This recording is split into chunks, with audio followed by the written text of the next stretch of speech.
Ajay, good morning. જણાવો કયા કયા કાઉન્ટર્સ આજે વોચ લિસ્ટમાં ખાસ એડ કરીશું. જી બિલકુલ, ગુડ મોર્નિંગ. આજ તો સ્ટોક સ્પેસિફિક જોઈએ છે, ઘણી બધી કંપનીના પરિણામ છે. પરિણામ પર જ ફોકસ કરશું તો પહેલાં નિફ્ટીની કંપની અપોલો હોસ્પિટલ, જે ગઈકાલે જો માર્કેટ બંધ થયા એના પછી પરિણામ આવ્યા તો પરિણામ જો બધા જ પેરામીટર ખાસ કરીને નંબર્સ આપણને જોઈશું પસંદ આવ્યા છે. ઓલમોસ્ટ નફો જો 36% આજુબાજુ ગ્રોથ છે, 340 કરોડ વધીને 529 કરોડ આજુબાજુ.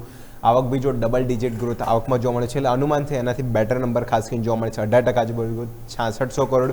એબિટા બી 30% આજુબાજુ જમ્પ થયા છે, 1011 કરોડ આજુબાજુ. અને માર્જિન બી જો તો 200 બેસિસ પોઈન્ટથી વધારે ઇન્ક્રીઝ થતા જોવા મળે છે. 13%થી વધીને આપણને જોઈએ તો 15% આજુબાજુ. અને જે હેલ્થકેર સર્વિસીસ આવક છે જોઈશું ક્વાર્ટર 4માં ખાસ કરીને જોઈશું તો 26% આજુબાજુ એમાં ગ્રોથ જોવા મળ્યો. કંપનીએ બેડ કેપેસિટીમાં બી વધારો કર્યો છે, 855 નવા બેડ અહીંયા એક્સપાન્શન કર્યા છે. અને હાલમાં જોઈશું તો 185 ઓપરેશનલ અને 670 જે આગામી 12થી 18 મહિનામાં બીજા બેડ અહીંયાથી શરૂ કરવાના છે. એટલે એક્સપાન્શન બેડ કેપેસિટી અહીંયા હજી આગળ વધારવાની છે. અને અપોલો હોસ્પિટલ જોઈશું રેવન્યુમાં ક્વાર્ટર FY26 ઓલમોસ્ટ જો તો 20% આજુબાજુ આપણે જોઈશું ટુ લાઈક ગ્રોથ અહીંયા ખાસ કરીને જોવા મળે છે. અને જો હેલ્થકેર જો એટલે પ્લેટફોર્મમાં જોઈએ તો GMV ગ્રોથ આપણે જોઈશું તો 20% યર ઓન યર આપણને જોઈશું. બધા જ પેરામીટર પોઝિટિવ છે અને કેપેસિટી જે પણ એક્સપાન્શન કરીએ છીએ તો અપોલો હોસ્પિટલ બધા જ પેરામીટર નંબર પોઝિટિવ છે, તો ખાસ આજે અપોલો હોસ્પિટલ ફોકસમાં રહેશે. નેક્સ્ટ વાયદાની કંપનીમાં વાત કરીએ તો જ્યુબિલન્ટ ફૂડવર્ક અહીંયા બી જો પરિણામ થોડા મિક્સ આમ કહી શકાય કે પસંદ આવે ના આવે એ રીતનું. અત્યારે ફિલહાલ તો છે જો આવક જો તો 6.4% આજુબાજુ વધી છે, 1680 કરોડ આજુબાજુ. પેટ જો તો ત્યાં તમે જોશો 14% આજુબાજુ પેટ આપણને ઘટાડો જોવા મળે છે. એબિટા ઓલમોસ્ટ જો તો એ ડબલ ડિજિટ ગ્રોથ એબિટામાં છે. માર્જિન જો તો સ્લાઇડલી ઇન્ક્લીન થાય છે, 19.6% હતા જે વધીને 20.5% આજુબાજુ. જે ડોમિનસ બિઝનેસ છે ત્યાં જોઈશું સારો ગ્રોથ 5% આજુબાજુ રહ્યો છે, પણ જે લાઇક ટુ લાઇક ગ્રોથ છે જો માત્ર 0.2% આજુબાજુ. એટલે એની ઇમ્પેક્ટ છે ક્યાંને કાંઈ જોવા મળી હતી. અને આગળ બી ગાઈડન્સ કર્યા છે કે ડોમિનોઝ જે ઓર્ડર બુક છે એમાં બી સારો વધારે અહીંયા જોવા મળ્યો હતો. એ ક્યાંને કંઈ જોઈશું કે વોલ્યુમ સારું છે. અને જ્યુબિલન્ટ ફૂડવર્ક પરિણામ આમ થોડા કહી શકીએ મિક્સ ઇન લાઇન સાઈડના જોવા મળ્યા હતા. નેક્સ્ટ ઓવરઓલ વાત કરીએ તો બોશ ઇન્ડિયા, અહીંયા બી જે પણ જોઈશું કંપનીએ નંબર આપ્યા છે, નંબર બી અહીંયા જોઈએ તો પોઝિટિવ સાઈડ નંબર ખાસ કરીને છે. આવક 13% આજુબાજુ 5560 કરોડ. નફો ઓલમોસ્ટ નજર કરો તો સ્લાઇડલી વધ્યા છે, 554 કરોડથી વધીને 570 કરોડ આજુબાજુ. એબિટા બી જોઈએ તો 21% આજુબાજુ જેમ એબિટામાં છે. અને માર્જિન જુઓ તો આપણે જોઈશું 13.2% વધીને 14% આજુબાજુ, એટલે 70 બેસિસ પોઈન્ટ આજુબાજુ માર્જિન ઇન્ક્લાઇન થયા છે. પણ બોશ ઇન્ડિયા નંબર આમ રેગ્યુલર કહે તો પોઝિટિવ સાઇડ જ ખાસ કરીને નંબર્સ ખાસ અહીંયા જોવા મળ્યા છે.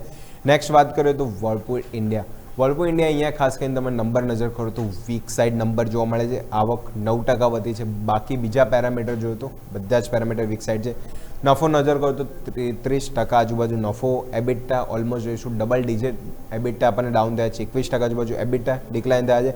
માર્જિન બી જો તો 200 બેસિસ પોઈન્ટથી વધારે માર્જિન બી અહીંયા ડિક્લાઇન થયા છે. એટલે ક્યાંને ક્યાં જો જે પણ હિટ સિઝન વધી રહી છે અને સ્ટોકમાં એ પરફોર્મન્સ વાઇઝ જો નેગેટિવ છે, આંકડા બી જો તો આપણને ખાસ કરીને જોઈશું તો વીકર સાઇડ જ જોવા મળે છે.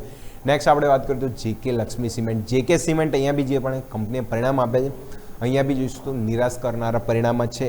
આવક તમે જો તો આવકમાં આપણે જોઈશું 1890 કરોડ હતા, 1900 કરોડ આવક જોઈશું ફ્લેટ જોવા મળી છે. નફો જો તો 23% આજુબાજુ નફો ઘટ્યો છે. સિમેન્ટની પ્રાઇસ વધ્યા પછી પણ જોઈશું નફામાં ખાસ એટલે ઇમ્પેક્ટ જોવા મળી હતી.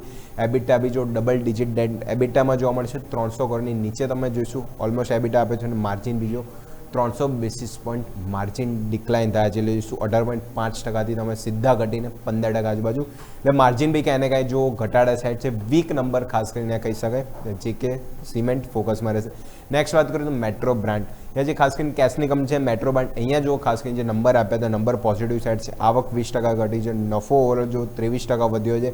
એબિટા બી જો 20%નું જમ્પ છે, 3 પેરામીટર 20% જમ્પ છે. અને માર્જિન બી જોઈએ તો આપણે જોઈશું માર્જિન બી સારા ઇન્ક્રીઝ થતા જોવા મળે છે. કંપની જે પણ સ્ટોર એક્સપાન્શન કરી રહી છે તો પરફોર્મન્સ વાઇઝ જો લાઇક ટુ લાઇક ગ્રોથ અહીંયા બી મજબૂત જોવા મળે છે. તો મેટ્રો બ્રાન્ડ પરિણામ આ બી ખાસ આજે ફોકસમાં રહી શકે છે.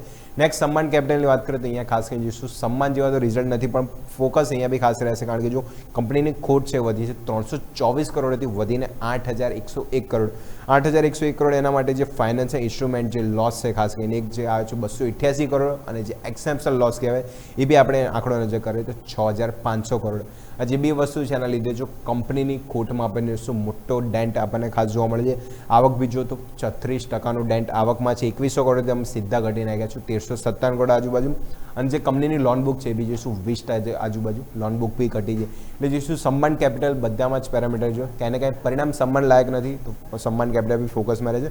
નેક્સ્ટ હવે ખબરવાળે એટલે જોઈશું સમાચારવાળા સ્ટોક છે એમાં વાત કરીએ તો એમાં જોઈશું તો આરવીએનએલ ખાસ કરીને જ્યાં કહીશું કંપનીને જે ઈસ્ટ કોસ્ટ રેલવે તરફથી 164 કરોડનો ઓર્ડર મળ્યો છે જે નવા એક્સપાન્શન રેલવે ટ્રેક માટે જો ઓર્ડર છે તો આરવીએનએલ રેલવે કંપની બી ફોકસમાં રહેશે. અને લાસ્ટ વાત કરીએ તો જેએસડબલ્યુ એનર્જી કંપનીએ ક્યુઆઈપી લોન્ચ કર્યો છે. રૂપિયાની વાત કરીએ તો 4000 કરોડનો ક્યુઆઈપી લોન્ચ કર્યો છે. Floor price 525 527 share floor price અહીંયાથી રહેશે. તો જેએસડબલ્યુ એનર્જી આ બી સ્ટોક છે ખાસ અહીંયાથી ફોકસમાં રહી શકે. તો જેએસડબલ્યુ એનર્જી આ બી સ્ટોક આજે રડારમાં રાખશું. તો બંને સ્ટોક પરિણામ બેઝ ઉપર બી ખાસા બધા સ્ટોક છે જેમાં નિફ્ટીની કંપની અપોલો હોસ્પિટલ, વાયદાની બી કંપની જ્યુબિલન્ટ ફૂડવર્ક, બોસ આ બધા સ્ટોક ફોકસમાં રહેશે. અને જેએસડબલ્યુ એનર્જી ક્યુઆઈપી લોન્ચના લીધે બી આજે ફોકસમાં રહી શકે છે. યસ.